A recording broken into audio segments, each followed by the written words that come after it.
Hello everyone, welcome back to Steam Code. This is part 1 of our HTML tutorial series for beginners.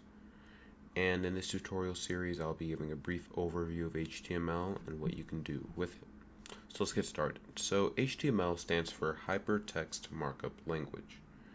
And it is the standard markup language for web pages. And so HTML is built up of these things called elements. And each element has a start tag, so for example head, and an end tag. And the end tag is denoted by a / and then the name of the element.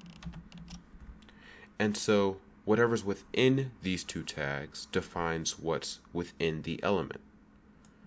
And so if we start writing some HTML code, we can say h1, which stands for heading. It is the largest heading. There are 6 of them: H1, H2, H3, H4, H5, and H6.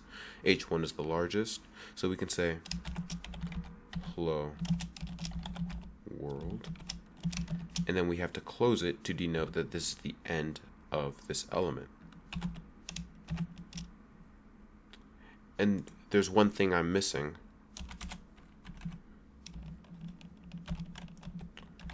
Doc type HTML. And so this needs to be at the top of any of your HTML documents to denote that you are using HTML.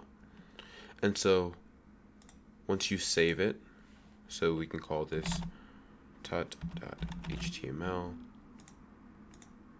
save it as an HTML file, not a .txt file,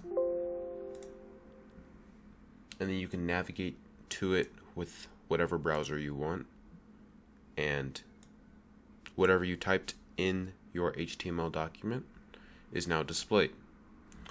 So this is just a brief overview of HTML. In further tutorials, I'll go deeper and look at bigger projects that you can start to make, but I hope this was a deep enough interview for beginners to get started and start experimenting. And I thank you for joining me, and I'll see you next time.